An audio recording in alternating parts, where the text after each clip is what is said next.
wrestling.com/wrestlingobserver.com. We got a lot of news to get into here today, including a bunch of updates on WrestleMania, not the least of which is a new something or other with Vince McMahon and Pat McAfee.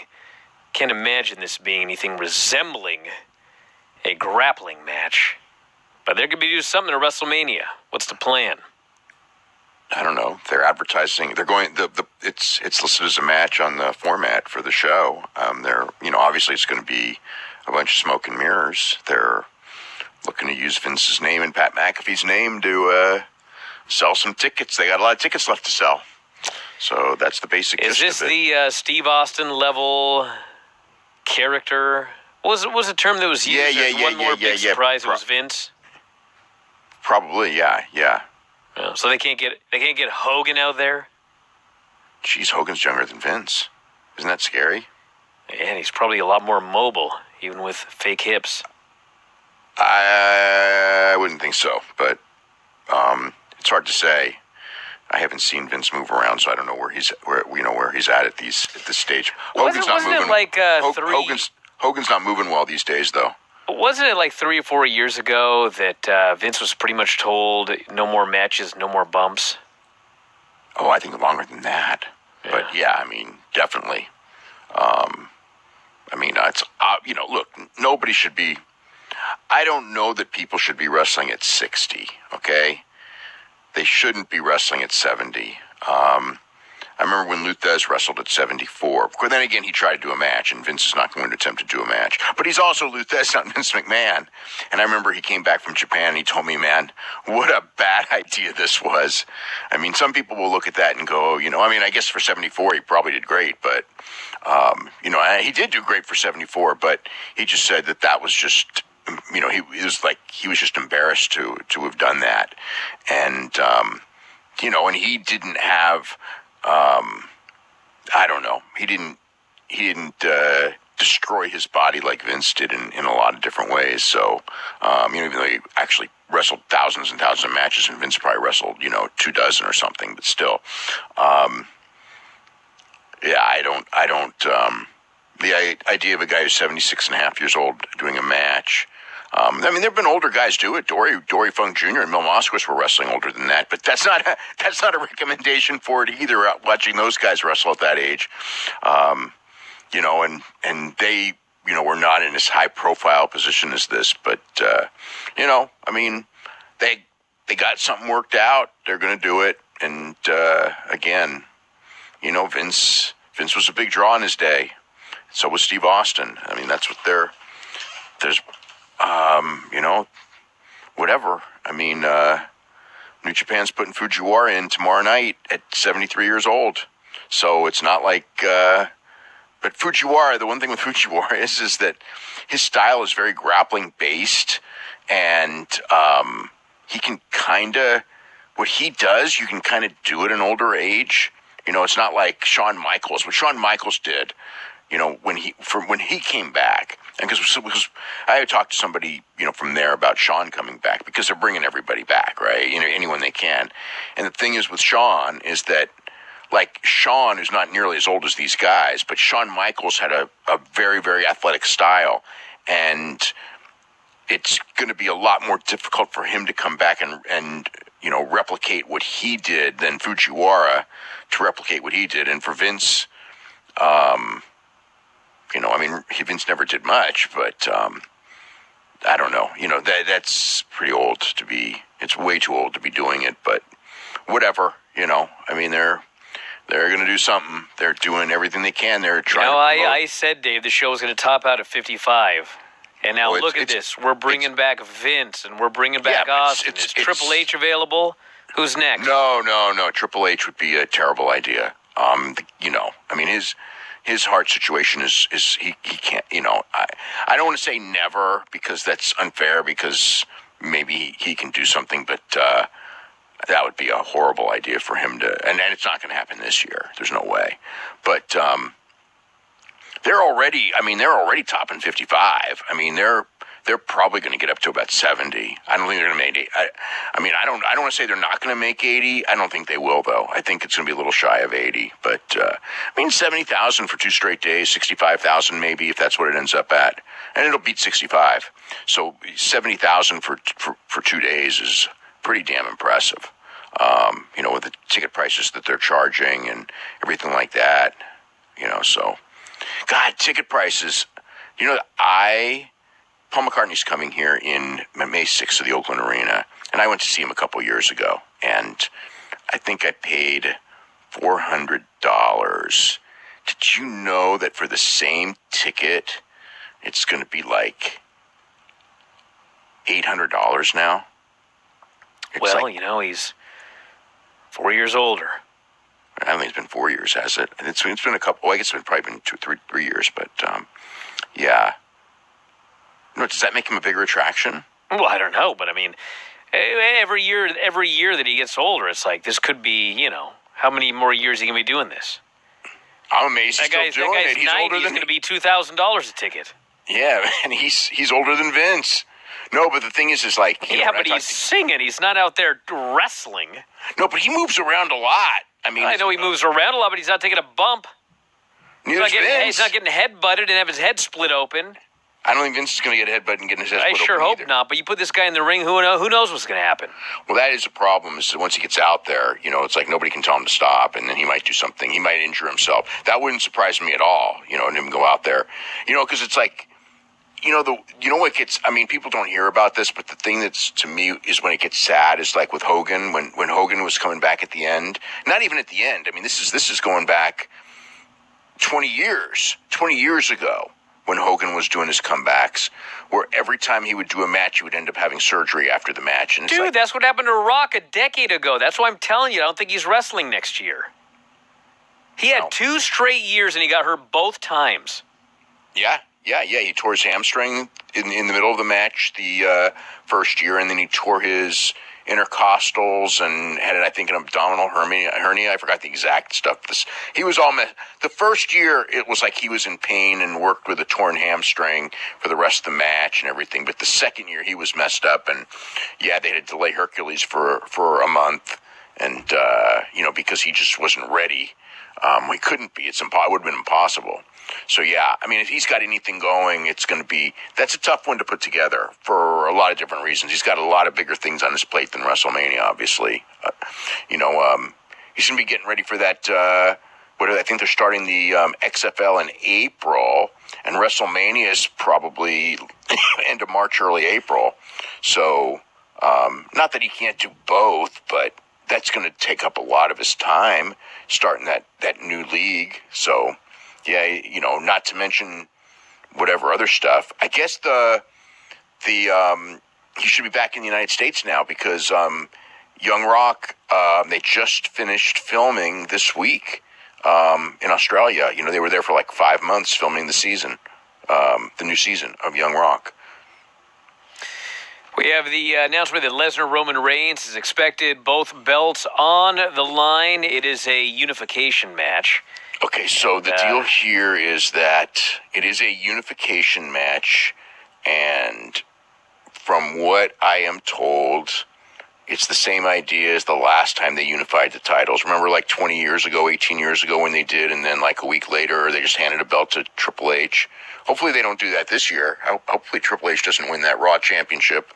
Eric Bischoff doesn't hand him a belt. But I was told that it is not feasible in the modern environment to not have each brand, given the 2 networks, have a champion. So this will be a unification match, and then they will not forget about it, but there will be 2 champions. It's not feasible to have one champion that works both shows?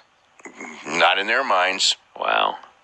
They want separate rosters, and if you have separate rosters, then again, they have that women's tag team thing, So I guess Queen Zelina and Carmella. Fox wants their own roster, and they don't want anybody that's on Raw. Yeah, that's the idea, but who knows? But so Zelina and Carmella, I guess, are going to be defending against Sasha and Naomi, if not other teams too. Are you sure about that? I'm not sure, but Sasha and Naomi were on the show. I mean, talking about how they were forming a tag team going after the championship. I asked because they did that segment and they immediately went backstage and the interview lady said, and I quote, "Not sure what they're talking about when they say they want to be the next tag team champions." Why did she say that? I think the idea is that they're supposed to be surprised because they've never teamed up before. They said, Or we want to be the next women's tag team champions. And they went back and she goes, "I'm not sure what they're talking about. I don't know what this means when they say next women's tag team champions." I think it means they want to be the next women's tag team champions. I think it was pretty abundantly clear what that meant, but they gave her a line where she didn't know what that meant. Well, I don't know what to say. I mean, that's pretty whatever. Yeah, and also on SmackDown, they shot the angle where Johnny Knoxville, coming off brain hemorrhage, is wrestling for the Intercontinental title WrestleMania. It's looking like. Yeah. Are we trying to kill people on this show, or what's going on here? I don't know, but I'm sure that it's possible that he's exaggerating his injuries. But whatever it is, they cleared him because he wrestled in the Royal Rumble. So, I'm not saying it's good to have a 50-year-old guy who I'm sure has had, if nothing else, multiple concussions. Then again, a lot of their guys have had multiple concussions, but they're not 50 years old. But then they also know what they're doing, which is also something that he would, I'm sure he knows to a degree what he's doing, but not really. I don't think it's a great idea or anything, but they're doing it. They're doing it. I'm sure some of the stunts he's pulled are a lot more dangerous to him than pro wrestling, which is not an excuse for him to be cleared. I don't know about that after Sami Zayn booted him. Did you see him boot him in the face? Yep. Oh, my God. Yep. He just booted that guy so hard right in the face. They showed a slow motion. Holy smokes. Hopefully his head's all right. Yep. Hopefully. What else do we have on the show? Next week is Ronda Rousey, Sonya Deville. They announced that. Yeah, well, that'll be quick. They did the house shows this weekend, and it was a very quick match, getting ready. We had another Drew McIntyre Madcap Moss match, which is a good match. Every time they're in the ring, it's a good match. And, this wasn't nearly as good as the pay-per-view, but they didn't have the time to do it. Had 7 minutes with a commercial break, I believe. Yeah, it was fine what they did. There's nothing wrong with it or anything, but Moss didn't do nearly as much as he usually does. Even though I guess he's okay. Well, he got the okay, and now they're using it as a storyline where, he shouldn't be in the ring in storyline, and he's selling his neck, and he's not ready, and he's injured. That was actually the storyline of this match where Happy Corbin threw him in the ring because they originally announced it was... Actually, it was funny because they announced Moss. They announced Moss, but then on the TV they said it was going to be Corbin, but then Corbin did the angle to switch it to Moss. Well, they pulled the day of the show, they pulled the advertising of Moss and said that Drew would do a singles match, but they didn't say Corbin. And then on TV they said it was Corbin, and then Corbin pulled out and they put Moss back in. So it was always going to be Moss.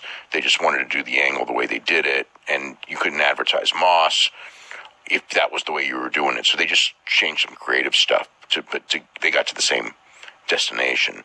I figure that Corbin and McIntyre WrestleMania match is the WrestleMania match because they keep pushing the undefeated Corbin, even though... how's Corbin? Is he undefeated as Happy Corbin? That was bizarre when they said that. No, I did his record. I think this week's issue or last week's issue, his record is Happy Corbin. It was far from undefeated. In fact, it was below 500. But they usually have some sort of stupid gimmick when they, say a guy's undefeated.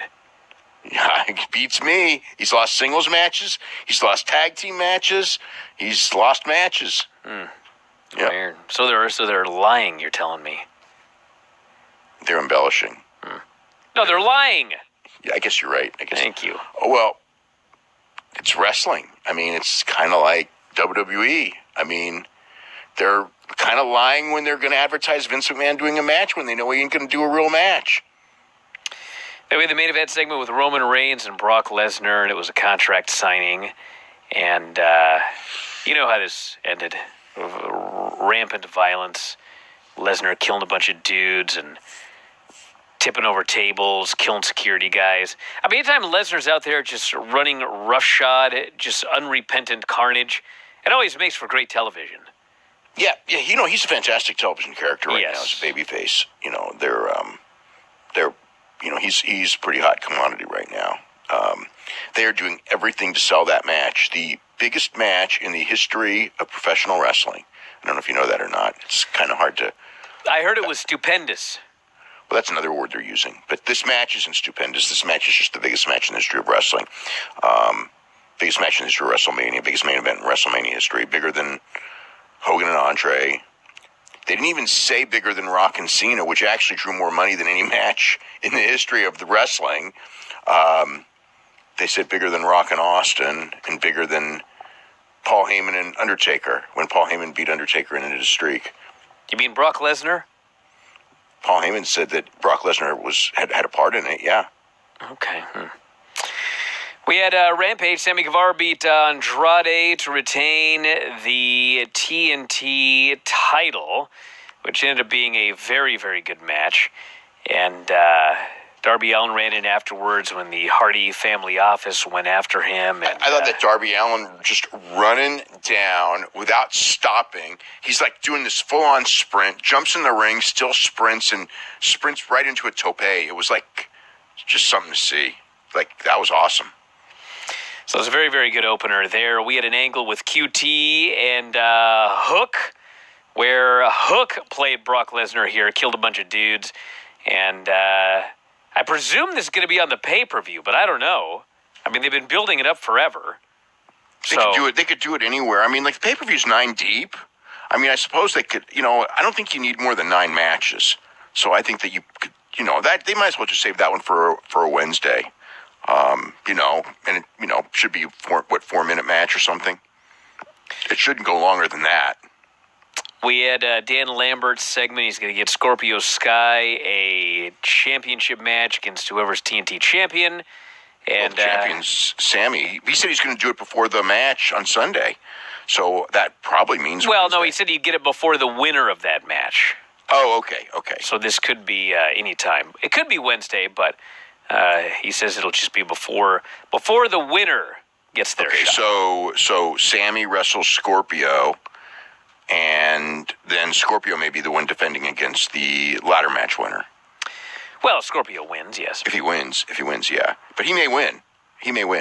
I mean, it's definitely within the realm of strong possibility that he could win this one. And why do you say that?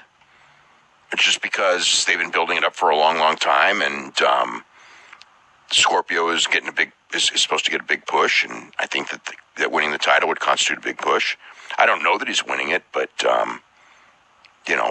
I think there's definitely a solid chance he's winning it.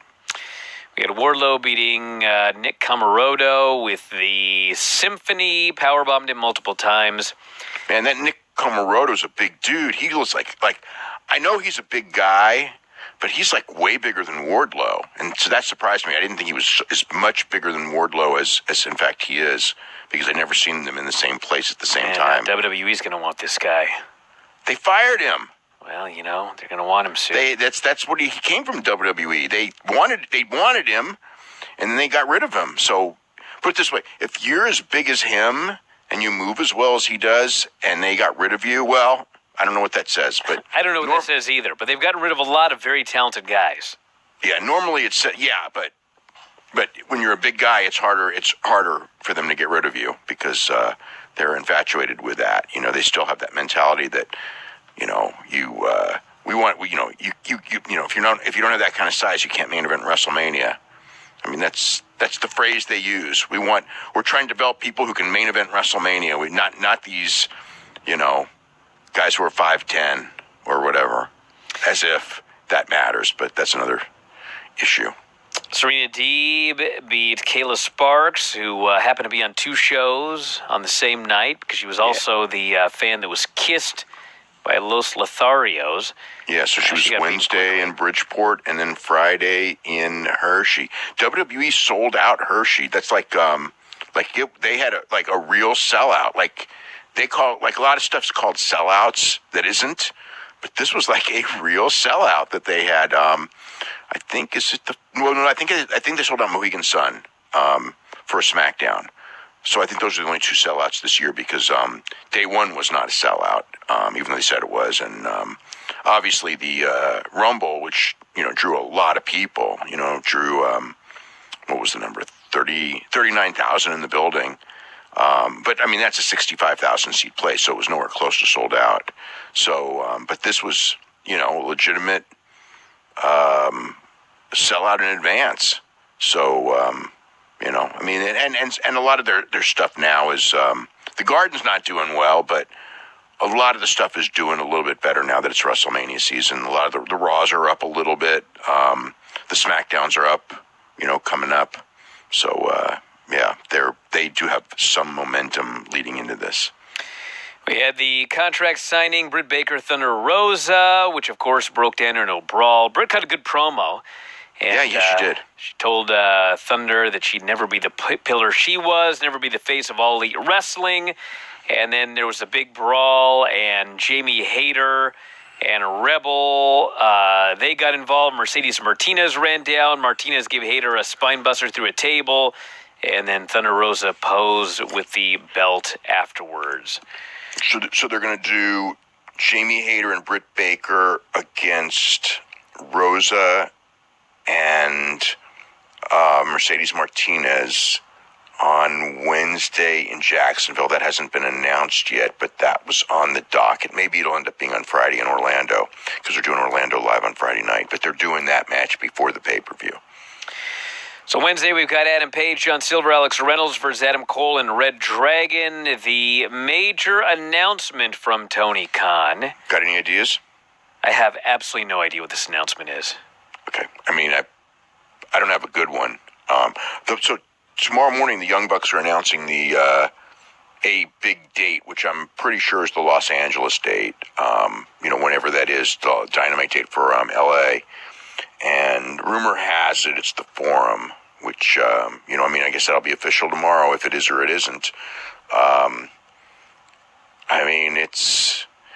So the positive in a sense of the Forum is they're going big because I'm trying to think. I don't know the Forum's capacity right now. I mean, when I was a kid, 17,505 was like a number that everybody knew because the Lakers always sold out and it was always 17,505, and it was just like one of those numbers that everybody in sports knew. So, I mean, the capacity of the Forum was actually like probably the most well-known capacity in the country of any arena back in the 70s, but it's been refurbished and everything like that. But, for a wrestling show, I'm going to guess it's probably going to top out at about 12, which I guess for a first time in Los Angeles, it's like not too risky, but that's a hard building. I mean, wrestling has never... With the exception of two WCW shows when they were really hot, 98, 99, that era, Bill Goldberg era, which WCW did do about, I think they did about 16 both times. So, I mean, as far as that... aside from that, I mean, like Vern ran the Forum and bombed. Vern ran the Forum in the 60s and bombed. Vern ran the Forum in the 80s and bombed. WWE had run the Forum at times, but usually stayed away from it. And they have not run it since, I'm going to say, around 2015 when they had... They tried to run the Forum with Brock Lesnar, and they did 8,000 people, which was considered a big disappointment at the time. So it's not a great building historically for wrestling, but I'm sure that they can't get Staples Center, and it's the next. Maybe they can't get Honda Center. I would pick Honda Center above the Forum, but the Forum is still a legendary building from the past. I would have liked to have seen them try one of the soccer stadiums and everything, but they didn't. And maybe that's what they're going to announce. I don't know, but the Forum's the thing that's been rumored.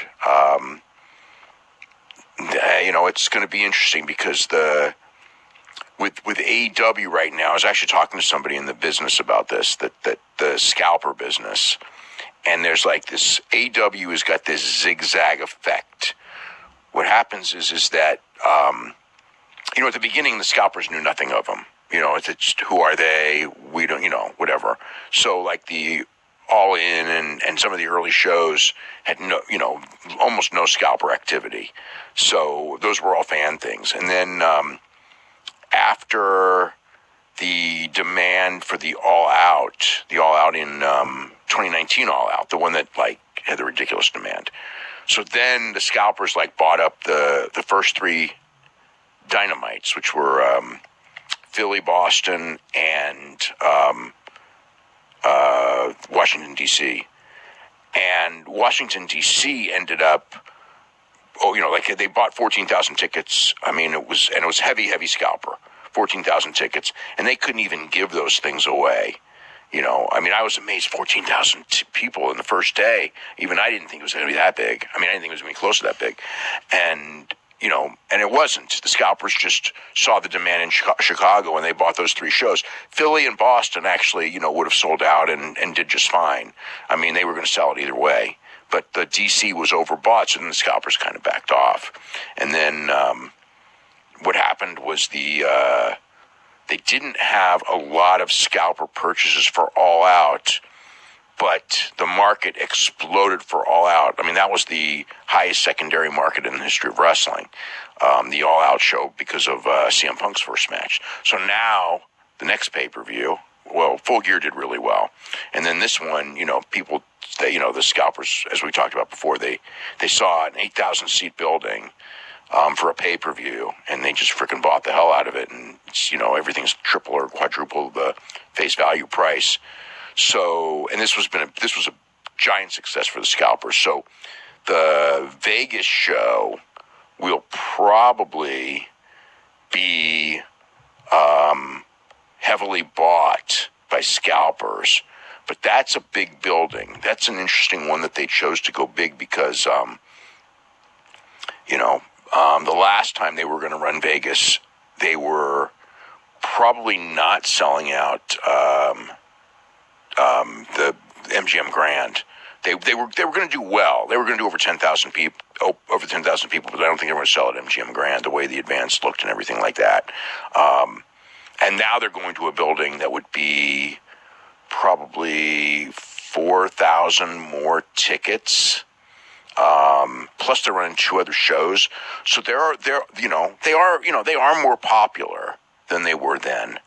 But they are getting, they're definitely, like, even the forum and everything it's ambitious because, in a lot of ways you would think AEW going into a new market, usually they, other than the New York market where they get very, very ambitious, running the 20,000 seat Arthur Ashe Stadium, which was absolutely a brilliant move going to a new place. That's kind of why I was hoping when they went to LA, they would also go to a new place rather than, a traditional place, because it works so well in New York. And LA is, LA, London, and Toronto are the three markets that they can go to and do something like that, because the rest of the markets, I don't think that they're at the point now for a debut in a new market where they're going to go in there and do so many people that they could try something like that.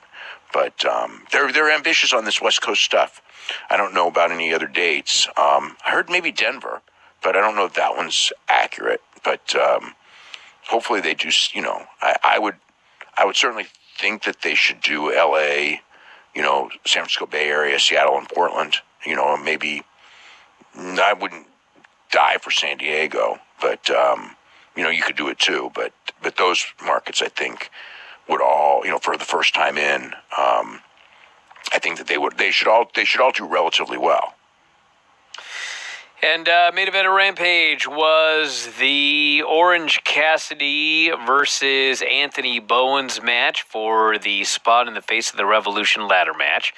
And good match. Anthony Bowens, great worker. He's on the show all the time. And I believe this was the first match where absolute direct interference from Danhausen led to the finish. Danhausen showed up, put a curse on Caster. Caster immediately walked in the orange punch and got pinned. Danhausen ran. Bowens. I'm sorry. Danhausen ran, so I guess his leg has got to be getting better. First he was just walking, now he's doing a little bit of running, so we'll see. Yeah, we'll see.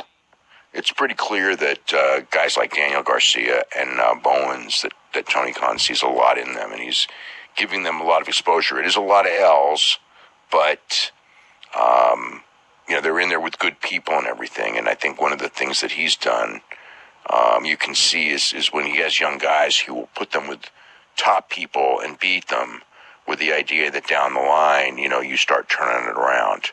And then actually that makes all the sense in the world. You just don't want to too much establish it. There's ways to do it. I think that, you need to kind of tweak the gimmick and things like that. But I can see where Bowens and definitely Garcia are guys that they're, really grooming for the future. All right, let's talk about the ratings.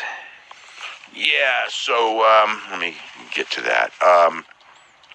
The Wednesday show did just over 1 million viewers. It was 1,010,000 viewers, and was it 1,010,000? Hold on. What do I have? Where is the thing? Yeah, 1,010,000 viewers and 0.40. So the deal here was that, compared to the week before, when I looked at the competition the week before, it was frickin' insane. And this week, you really had nothing in the time slot. There was college basketball. NHL, which doesn't draw much. The week before, that's pretty much it. The news was up. But the news really was up against the West Coast airing, because the CNN and everything, they peaked at 11 to midnight because the war started officially, I guess, at just past 11 p.m. So the news, this week, the news might hurt the shows a little bit. I don't know. We'll see what the ratings come in, but that's a possibility that the news will hurt, all the shows a little bit, or maybe even a lot, depending on what happens in the news. But, they didn't have NBA. The week before they had Olympics on 3 channels. They had NBA. They had college basketball, which they did have this week. They had a big soccer game, which they didn't have this week. And they had NHL. And they had South Park, which they didn't have this week either. So the competition was much, much easier. So, anytime you do a .40 in this day and age in your AEW, it's good. It was definitely a good rating. But it's not as surprising when you look at the, that is, it was a very, by the standards of a usual Wednesday, it was a very easy night, which it will not be this week because you're going to have the NBA back and you're going to have news. Tony Khan's promising a big surprise.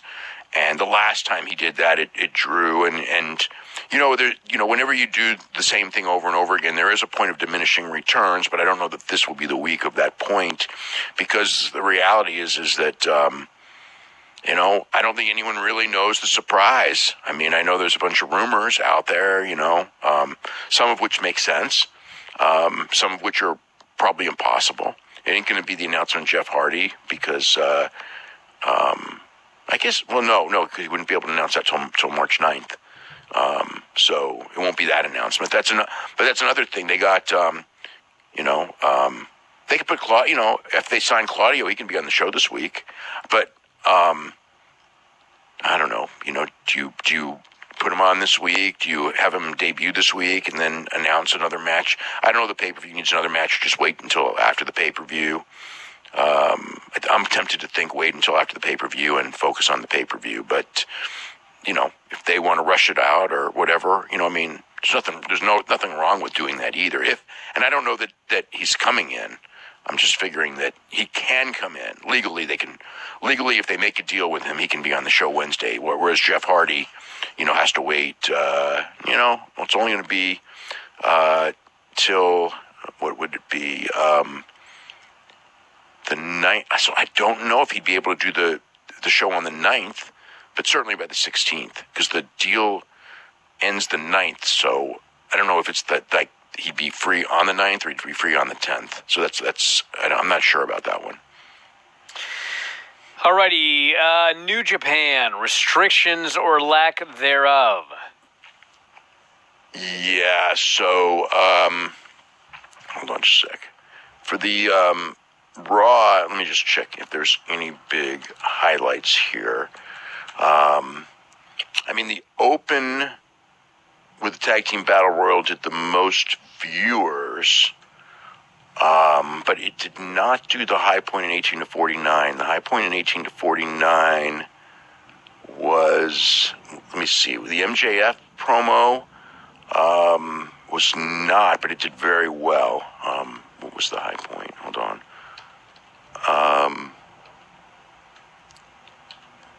Let me just see what. I think maybe it was. The high point with men was the Malachi Black match. But yeah, it looks like I think that looks like the high point might have been the one. Let's see. It was not the Danielson match. But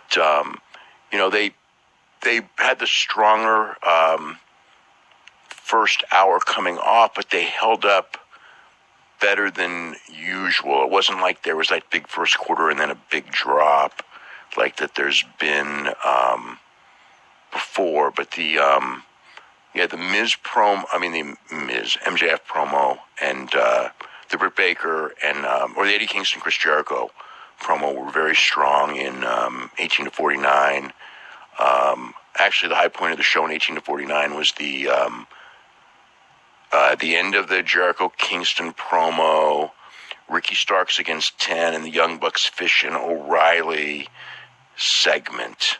So that was actually the high point of the show, but a lot of good segments there.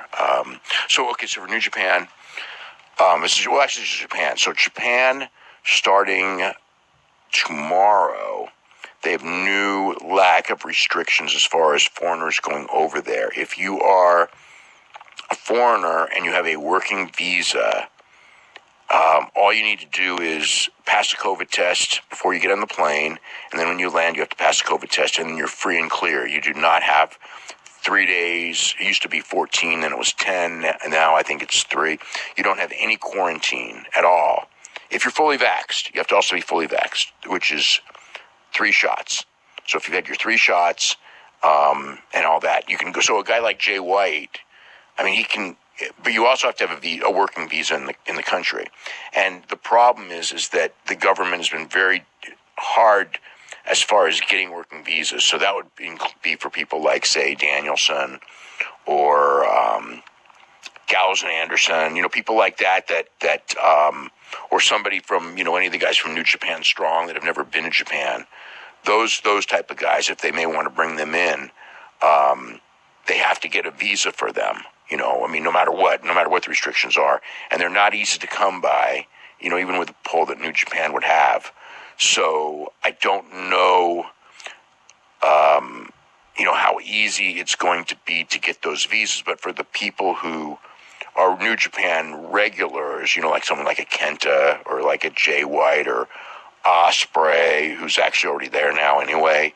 But those type of guys, there's going to be essentially those guys, there's going to be no more quarantine for those guys. So that will make their lives much easier. Somebody like Kevin Kelly can come and go more as he pleases because he has a visa and, he's vaccinated and everything like that. He's there now too. But as far as him coming in, like say for G1 or for, like he could come to the Tokyo Dome and not miss Christmas with his family, going forward. And I think that there was a Cork and Hall show today where they opened up more. It wasn't New Japan though, but they opened up more, more than 50%, which they haven't done, since the pandemic started. So slowly things are getting better. And for a guy like Danielson, who obviously has been wanting to go to New Japan for, I don't know, years and years and years, it is, if he can get that visa, if New Japan can get him that visa, he can go. He could go May, May for Dontaku and Fukuoka for one day and just fly there and, do his show and come back. He didn't have to sit there for 2 weeks, which is why he never went. So that, going forward, we should be seeing more foreign talent in Japan, which means more depth to the shows, which means more variety to the shows. And it's the beginning of New Japan being able to use AEW talent more and opening the doors to that, going both ways. And also for Japanese talent, before they would, if they came here, when they went back, they had to do the quarantine, which is just a bitch, sitting there. I mean, I know some of the guys who've done the quarantine, and the big problem is, among other things, is, when it was a 10-day, I mean, you're basically restricted to your hotel, okay? And some guys wander out of the hotel and, may go, whatever, like a block away or whatever. But you're kind of like sort of house arrest. But the point is that, as guys have told me that have gone there, is in these hotels, unlike here, there is no gym. So unless you're like doing like frickin', which you can do workouts in your hotel room, but they're boring as hell. I mean, you can adapt. I mean, there's definitely things you can do, but it isn't the same thing as doing, your all-out training. You can't be doing your sprints or weights or anything like that to any degree. So, so the guys that have you seen have been there, that show up, I mean, they're basically 2 weeks out of training and then having to go out there and do, hard matches in a lot of cases. But it is the beginning of New Japan. There's light at the end of the tunnel to where New Japan can go back to being New Japan, and the other companies can go back. I don't know, as far as the cheering and booing, how soon we're going to be back to that. But and then as far as tourism, I've heard people suggest that, by the summer maybe the tourism can come back without, without the quarantine and things like that. So it's getting back, yeah. So New Japan, they got the anniversary show, and then the first night of the Cup, which is Tuesday and Wednesday. So the Cup tournament has lost Ibushi and Tenzan. Ibushi just not cleared. His shoulder did not heal as fast as they had hoped for. They're both just out. They're not being replaced. So Great Okan is getting a bye into round 2. And then Tenzan, who was actually had a bye in his round. So it's, let me just see where where did Tenzan fit in? I think it was it,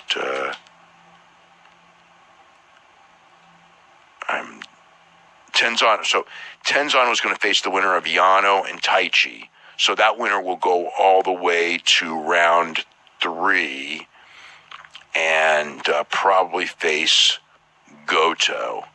So, I mean, Tenzan's knees is still bothering him a lot. I mean, for a guy to miss, like Tenzan, who was probably going to lose his first one match anyway, and out, for him to miss, his knee must be hurting real bad. And obviously Ibushi, just not ready. So they've got, so the Tuesday card has not changed, which is the first night, which is at Budokan. It's a very weak show for Budokan. It's Shima and Taka, Michinoku, which Shima should win. Yoshihashi and Honma, which Yoshihashi should win. Nagata and Goto, which Goto should win. Should be a good match. Jeff Cobb and Makabe, which Jeff Cobb will almost surely win. Toriyano and Taichi, with the winner getting all the way to the third round. Tanahashi and Yo, which is got to be a Tanahashi win. Naito and Yujiro, which hopefully is a Naito win. And Okada and Desperado, which is for sure going to be an Okada win, or almost for sure. But I think that's a very weak show for Budokan. Some of the matches should be good, and I think every match should be okay. But, yeah, just weak. That's weak for a Budokan Hall show. All right, you see the UFC show this weekend? Just little bits of it and everything. Makhachev just rolled over Bobby Green even easier than I think a lot of people anticipated, because Bobby Green had looked so good in his previous fight, but it was just 2 weeks ago. But Makhachev's a different level of animal. I mean, Makhachev will probably be getting, the winner of Justin Gaethje and Charles Oliveira for the championship, and should. He's got 10 wins in a row. Has looked tremendous in every fight. So, that's a big one. And, Austin Vanderford got destroyed by Musashi, too, Gegard Musashi, in the Bellator show on Friday in Dublin, which the one thing for that show was that Dublin crowd was so great. I mean, they were, Dublin crowds are always great anyway. I mean, that's like one of the best places in the world to watch, whether it's pro wrestling or fighting or anything. Dublin is just awesome, and they lived up to their reputation, and Conor was there. And Conor wants the lightweight title, but he needs to beat someone. Makhachev kind of blew off the idea of Conor, but I could see, if I'm UFC, because I know Conor wants Poirier, but Poirier doesn't want to do another fight with Conor. I could see Makhachev and Conor McGregor, because the one thing is that if Conor actually would win that fight, then they could actually legitimately give him a championship fight, even though I would, with Makhachev and Conor, I really don't give Conor a good chance in that fight, but I don't really give Conor a good chance at this stage against any of the top lightweights. I just think that he's lost that step. And for a lightweight, when you lose that step, it's the difference between being a champion and being a guy that does what Conor's been doing, which is losing to top guys. All right, Rod, tomorrow we've got an interview with Edge, as well as the Damian Priest-Finn Balor match for the United States title. And that's all that's been announced thus far. Yeah. And that's it. That's for everybody. All right, let's do a couple of the mailbag questions here. Mailbag at WrestlingObserver.com. This person here says, Dave, what was the storyline for the breakup of Jumbo Tsuruta and Tenryu's tag team? Was this the first high-profile feud between Japanese wrestlers in all Japan? Let me think about this. I mean, no, because they had, let's see, I'm trying to think that they had, I'm trying to think when, they had Rusher Kimura and Giant Baba feuded, and that was years earlier than that. So it wasn't the first. But it wasn't, it was more, it wasn't like there was this big thing as much as just they were put on separate sides. And of course, before they were, Choshu and those guys coming over, which was in 84, which was the first real big money box office, Tsuruta Tenryu against Choshu and Yatsu, Choshu and Masa, Saito. All those great matches, Choshu and Ano Hamaguchi and stuff like that. That whole Choshu army against Tsuruta and Tenryu, especially Tenryu, was a real big deal at that point. And then when they left, the Choshu guys, Choshu and Yatsu, Yatsu stayed, but Choshu and those guys left and went back to New Japan.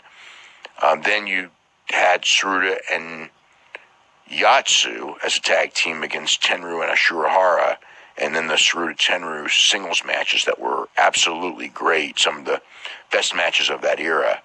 But it was just, they were, Tenryu kind of heelish, but he actually became real popular, and he was actually the guy. This was really the period that, Tenryu was like a a star from sumo, not a superstar from sumo, but a star from sumo. Like when he came into wrestling, he was very, very well known, and he came in and he was going to be a star, and he was not really that good at the start. I mean, he was kind of clumsy and kind of boring, I thought, for years, but always pushed, always protected. And then, after being in the ring with all these great guys, the Brodys and the Hansons and the Funks and, all of that level of guys, night after night, he got pretty damn great. And then when Choshu came, that was the real elevation of Tenryu. Not so much, I mean, he was always pushed, but this was when Choshu and Tenryu just worked together tremendously. And to the point where Tenryu really got more popular than Tsuruta, who was always like the guy. Like in the pecking order, Tsuruta was like the Roman Reigns. He's the one that was going to be on top no matter what. No matter what. When Baba left the top, it was Tsuruta. Nobody was going to pass Tsuruta. And Tenryu actually got bigger than Tsuruta, but, they still wouldn't put him over. But he did get, when they did go back and forth where, each guy did beat the other one when they did that program. And then Tenryu was the hottest guy in all Japan until he left to form SWS. And then that ended up being like him leaving seemed like such a, devastating blow, because really he was the top guy, and Choshu was a top guy when he left. So they seemed like bad blows, but they really weren't, because when Choshu left, that's when Baba went with Tsuruta Tenryu, which was a big, big success. And then when Tenryu left, that actually opened the door for Misawa and Kobashi and Kawada to be main eventers, and Misawa in particular became a giant drawing card, and that run was actually, from a business standpoint, that was the hottest period in the history of all Japan. That's when they were doing those Budokan sellouts in advance. So it wasn't the first one, and it was just Choshu left, and Baba needed a Japanese versus Japanese main event, and the obvious choice was Tsuruta and Tenryu each, kind of having a crew, and it was Tenryu, Ashurahara, and Kawada ended up being in that crew for a while. And then it was Tsuruta and Yatsu. And then when Yatsu and Tenryu left, then that's when Akira Taue got to be Tsuruta's partner, until Tsuruta's liver went out on him, unfortunately, and pretty much ended his career. And this person here says, I think he answered this in the daily update today, with Starlight Kid and Izumi being 20 years and 19 years old respectively, getting a 4.5-star rating for their singles match this week. Is this the youngest singles match to ever get this high of a rating? I have no idea, but I couldn't come up with anything. So, nothing popped into my head. I would think, again, with all Japan women, a lot of those women were really good. 19 and 20, I seem to think that I saw these great Manami Toyota matches by the time she was 19. So it's possible, and again, her contemporaries, Mima Shimoda and Toshio Yamada and some of the others. So there might have been, but I don't specifically recall anything. All right, everybody. On that note, we're going to wrap it up for today. The New Observer's up on the front page right now. If you want to head there and check that out. Dave was up earlier this weekend with Garrett. We'll be back tomorrow covering Raw and all of the rest of the news. Lots of other great shows. Lots of stuff up at the front